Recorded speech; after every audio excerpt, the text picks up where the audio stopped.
সমব্যথী প্রকল্পের টাকা না পাওয়া সহ বিভিন্ন দাবিতে প্রধানের বিরুদ্ধে দুর্নীতির অভিযোগ তুলে রাস্তা অবরোধ করে বিক্ষোভে সামিল হলো গ্রামবাসীরা। সোমবার ঘটনায় চাঞ্চল্য ছড়িয়েছে মালদার বাগবাড়ি এলাকায়। অভিযোগ, সমব্যথী সহ 100 দিনের কাজ আবাস যোজনার প্রকল্প সহ একাধিক প্রকল্পে দুর্নীতিতে যুক্ত রয়েছে কাজীগ্রাম অঞ্চলের প্রধান এবং উপপ্রধান। ঘটনায় বিক্ষুব্ধ গ্রামবাসীরা মালদা মানিকচক রাজ্য সড়ক অবরোধ করে বিক্ষোভ দেখান। এমনকি প্রধান এবং উপপ্রধানের কুশপুতলে পোড়ান বিক্ষোভকারীরা। খবর পেয়ে ঘটনাস্থলে পৌঁছয় ইংরেজবাজার থানার পুলিশি হস্তক্ষেপে প্রায় আধ ঘন্টা পর অবরোধ কর্মসূচি প্রত্যাহার করে নেন আন্দোলনকারীরা।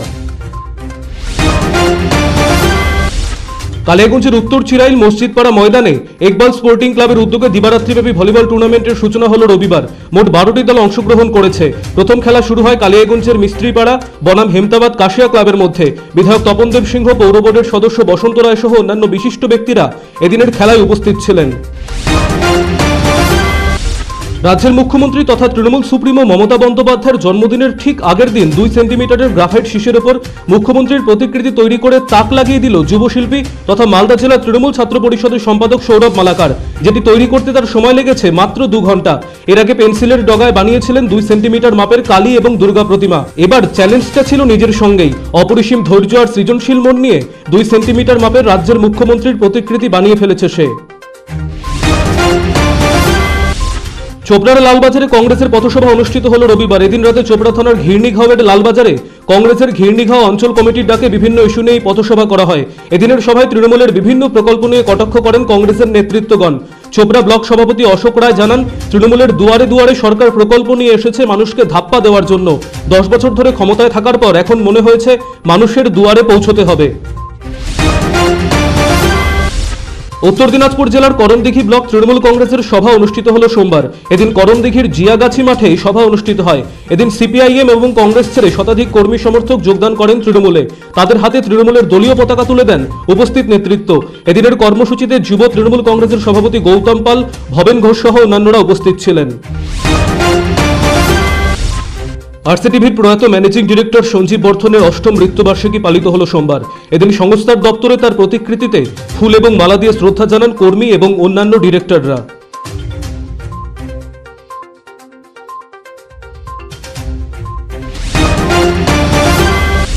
মাসিক ভাতা প্রদান সহ একাধিক দাবিতে চাঁচল 1 নম্বর ব্লকের MGNREGS প্রকল্পের সুপারভাইজার সমিতির ডাকে সম্মেলন অনুষ্ঠিত হলো সোমবার। এদিন চাঁচলের হাটখোলা এলাকায় আয়োজিত এই সম্মেলনে সাংগঠনিক বিভিন্ন দাবি দাবা নিয়ে আলোচনা করা হয়। কমিটির সভাপতি মঞ্জিরুল ইসলাম সহ অন্যান্যরা এদিনের কর্মসূচিতে উপস্থিত ছিলেন। পুরনো একটি মামলায় বালুরঘাট জেলা আদালতে আত্মসমর্পণ করলেন বিজেপি রাজ্য সাধারণ সম্পাদক সায়ন্তন বসু। 2020 সালের 12 জানুয়ারি সিএএ এর সমর্থনে জেলা শাসকের দপ্তরের সামনে বিক্ষোভ সমাবেশে বক্তব্য রাখেন সায়ন্তন বসু সহ 19 জন নেতা। এ নিয়ে বালুরঘাট থানায় বিভিন্ন ধারায় মামলা দায়ের করা হয় তাদের বিরুদ্ধে। ইতিমধ্যেই বালুরঘাট আদালত থেকে 17 জন জামিন নিয়েছেন। বালুরঘাট আদালতের সিজেএম কোর্টে আত্মসমর্পণ করলে মুখ্য বিচার বিভাগীয় বিচারক শুভ্রসোম ঘোষাল সায়ন্তন বসুর জামিন মঞ্জুর করেন। দক্ষিণ দিনাজপুর জেলা পরিষদে 7 কোটি টাকার নতুন টেন্ডার নিয়ে অনিয়মের অভিযোগ আনলেন জেলা পরিষদের স্থায়ী কমিটির সদস্য এবং বিজেপি সাংসদ সুকান্ত মজুমদার। জনপ্রতিনিধি হিসেবে পদাধিকার বলে তিনি জেলা পরিষদের স্থায়ী কমিটির সদস্য। টেন্ডার প্রক্রিয়ায় কিছুটা অংশ অনলাইনে হলেও কাজ বন্টনের ক্ষেত্রে কর্মাধ্যক্ষরা নিজেদের পছন্দের ঠিকাদারকে নিয়োগ করেছে বলে অভিযোগ। এই বিষয়ে সহসভাপতি ললিতা টিগ্গা ঠিকাদারদের সঙ্গে মিটিংয়ের কথা স্বীকার করলেও অনিয়মের কথাটি অস্বীকার করেন। বিধানসভা নির্বাচনকে সামনে রেখে আগামী 7 জানুয়ারি দক্ষিণ দিনাজপুরে গঙ্গারামপুরে সভা রয়েছে তৃণমূল সাংসদ অভিষেক বন্দ্যোপাধ্যায়ের। সেই সভা উপলক্ষে জোর কদমে প্রস্তুতি চলছে গঙ্গারামপুরে। দলের পতাকা অভিষেক বন্দ্যোপাধ্যায়ের ছবি দিয়ে মুড়ে দেওয়া হয়েছে সভামাঠ। চাঁচলের পৌশালী মেলা কমিটির উদ্যোগে পৌষ পার্বণ উপলক্ষে পিঠে উৎসব আয়োজিত হলো রবিবার। এদিন সন্ধ্যায় শহরের নেতাজি রোডে আয়োজিত এই উৎসবে নানা ধরনের রসনালু পিঠের সম্ভার নিয়ে হাজির হয়েছিলেন এলাকার গৃহবধূরা। প্রাচীন বাংলার পিঠেপুলির পাশাপাশি ঘরোয়া নানান পিঠের সম্ভার প্রদর্শিত হয় এই উৎসবে। এদিন মেলা প্রাঙ্গণে বিশেষ অতিথি হিসেবে উপস্থিত ছিলেন মহকুমা শাসক সঞ্জয় পাল, চাঁচলের বিডিও সমীরণ ভট্টাচার্য, গ্রাম পঞ্চায়েতের উপপ্রধান উৎপল তালুকদার সহ অন্যান্য বিশিষ্ট ব্যক্তিরা।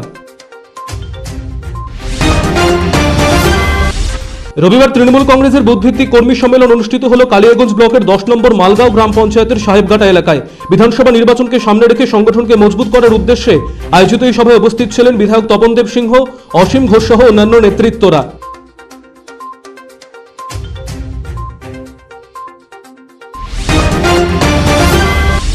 রাজ্য সরকারের দুয়ারে সরকার প্রকল্পের ক্যাম্প অনুষ্ঠিত হলো গাজল 1 নম্বর অঞ্চলের কোদালহাটি প্রাথমিক বিদ্যালয় প্রাঙ্গণে।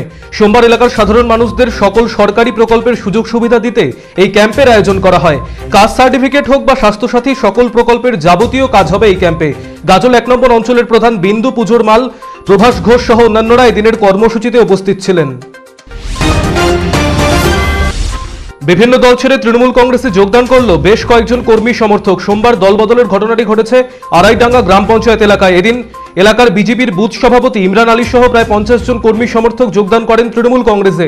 তাদের হাতে দলীয় পতাকা তুলে দেন উপস্থিত দলীয় নেতৃত্ব। এদিনের কর্মসূচিতে মালদা জেলা পরিষদের পূর্ত কর্মাধ্যক্ষ শামসুল হক সহ অন্যান্য নেতৃত্বরা উপস্থিত ছিলেন।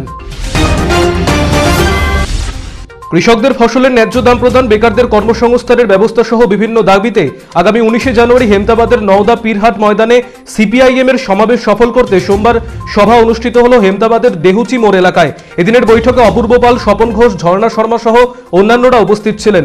পাশাপাশি কেন্দ্রীয় এবং রাজ্য সরকারের বিভিন্ন নীতির বিরোধিতা করে এদিন সরব হন সংগঠন নেতৃত্বরা। সোমবার বালুরঘাট শহরের একটি বেসরকারি অনুষ্ঠান ভবনে শুরু হলো দুদিনব্যাপী শ্রমিক মেলা 2021।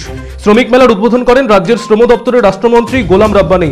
উত্তরবঙ্গ উন্নয়ন দপ্তরের রাষ্ট্রমন্ত্রী বাচ্চু হাসদা, জেলা পুলিশ সুপার দেবশ্রী দত্ত সহ অন্যান্য পুলিশ আধিকারিকেরা উদ্বোধনী অনুষ্ঠানে উপস্থিত ছিলেন।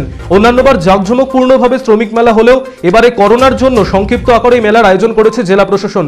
প্রায় 15 থেকে 20টি স্টল দেওয়া হয়েছে।